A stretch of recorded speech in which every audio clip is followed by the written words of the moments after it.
Hello everyone, welcome to ఎస్ఎన్ఎస్పి creations and cookings.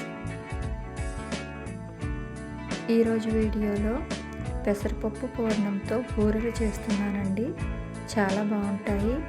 ఇలా మీరు కూడా ట్రై చేయండి. మన ఛానల్లో ఆల్రెడీ పూర్ణం బూరెలు, ప్రసాదం బూరెలు కూడా వీడియోలు ఉన్నాయి, ఒకసారి చెక్ చేయండి. ఇప్పుడైతే పెసరపప్పు పూర్ణం బూరెలకు కావలసిన పదార్థాలు తయారు చేసే విధానం చూద్దాం. దీనికోసం ముందుగా ఒక గిన్నె తీసుకుని ఒక కప్పు సాయి మినపగుళ్ళు తీసుకున్నానండి. మీరు కావాలంటే నార్మల్ మినపప్పు కూడా తీసుకోవచ్చు. అదే కప్పుతో 1.5 కప్పుల రేషన్ రైస్ తీసుకున్నానండి. మీరు కావాలంటే నార్మల్ రైస్ కూడా తీసుకోవచ్చు. మీరు మిక్సీలో ప్రిపేర్ చేస్తున్నట్లయితే 1.5 కప్పు రైస్ వేసుకోండి. నేను గ్రైండర్లో వేస్తున్నానండి, అందుకే 1.5 కప్పుల రైస్ తీసుకున్నాను. వీటిని 2-3 సార్లు బాగా వాష్ చేసి వాటర్ వేసి 3 నుంచి 4 గంటల పాటు నానబెట్టి ఉంచండి. ఇప్పుడు ఒక గిన్నెలోకి అదే కప్పుతో 1 కప్పు పెసరపప్పు వేసుకోండి. ఈ పెసరపప్పు 1/2 అవర్ పాటు నానబెట్టి ఉంచండి. 2-3 సార్లు వాష్ చేసుకుని వాటర్ వేసి నానబెట్టి ఉంచండి. ఇప్పుడు స్టవ్ ఫ్లేమ్ ఆన్ చేసి ఈ పప్పును ఉడికించండి. మీరు కుక్కర్లో కూడా ఉడికించుకోవచ్చు. నేను నార్మల్గా ఉడికించుకుంటున్నాను. ఇది ఉడికిన తర్వాత అదే కప్పుతో 1.5 కప్పు బెల్లం వేసుకోండి. వేసుకుని బెల్లం పూర్తిగా కరిగేంత వరకు బాగా ఉడికించండి. ఇలా ఉడికిన తర్వాత 2 నుంచి 3 టేబుల్ స్పూన్ల ఫ్రెష్ కొబ్బరిని వేసుకోండి. ఇది వేసుకోవడం వల్ల మంచి టేస్ట్ వస్తుంది. 1/2 టేబుల్ స్పూన్ ఇలాచి పౌడర్ వేయండి. 1 టేబుల్ స్పూన్ నెయ్యి వేసుకోండి. వేసుకొని ఇది బాగా దగ్గరగా అయ్యేంత వరకు ఉడికించండి.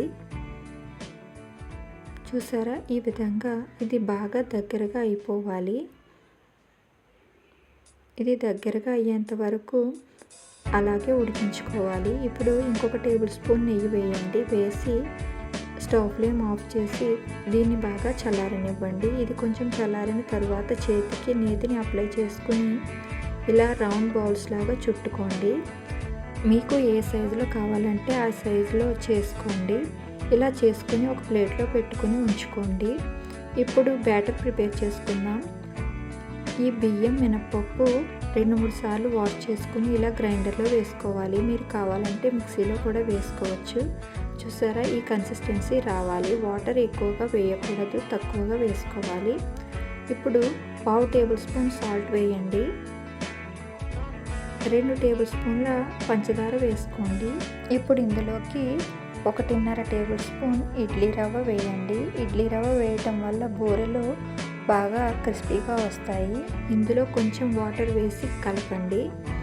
ఇది బాగా గట్టిగా ఉండకూడదు, అలాగని బాగా పలుచగా ఉండకూడదు. ఇప్పుడు డీప్ ఫ్రైకి సరిపడా ఆయిల్ హీట్ చేసుకోండి.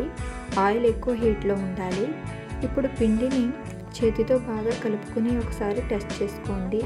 వాటర్లో వేస్తే ఈ విధంగా పైకి తేలాలి.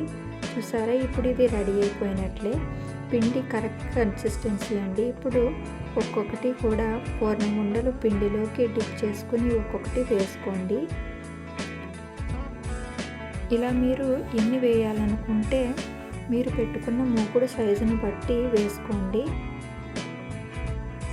ఇలా నెమ్మదిగా ఒక్కొక్కటి ఆయిల్లోకి డ్రాప్ చేసుకోండి. ఆయిల్ ఎక్కువ హీట్లో ఉండాలి. ఇలా అన్నీ కూడా వేసుకోవాలి. వేసుకుని ఇవి గరిటెతో అటు ఇటు కూడా టర్న్ చేసుకుంటూ వేయించుకోవాలి. ఒకటికి ఒకటి అంటుకుపోకుండా ఇలా వేయించుకోండి. ఇవి కలర్ చేంజ్ అయిన తర్వాత అటు ఇటు కూడా టర్న్ చేసుకుంటూ ఇలా వేయించుకోండి. ఇప్పుడు ఇలా అన్నీ కూడా వేగిన తర్వాత ఆయిల్ లేకుండా ఒక ప్లేట్లోకి బూరెలన్నీ కూడా వేయించుకొని తీసుకోండి. చూసారా, అంతేనండి. చాలా ఈజీగా పెసరపప్పు పూర్ణం బూరెలు రెడీ అయిపోయాయి. ఇప్పుడు ఒకటి తీసి చూపిస్తున్నాను. చూసారా, చాలా బాగా వస్తాయండి, చాలా టేస్టీగా ఉంటాయి. మామూలు పూర్ణం బూరెలు ఎలా ఉంటాయో అదే టేస్ట్ వస్తుంది. చూసారా, ఇలా వస్తాయండి. మీరు కూడా ఈ విధంగా నేను చెప్పిన విధంగా అన్ని ఇంగ్రీడియంట్స్ వేసి ఒకసారి ట్రై చేయండి. మీకు ఎలా వచ్చాయో కామెంట్ చేయండి. ఈ వీడియో కనుక మీకు నచ్చితే లైక్ చేసి మీ ఫ్రెండ్స్ అండ్ రిలేటివ్స్కి షేర్ చేయండి. మరిన్ని కొత్త రెసిపీస్ కోసం మా ఛానల్ని వాచ్ చేస్తూ ఉండండి. నచ్చితే సబ్స్క్రైబ్ చేసుకోండి. Thanks for watching.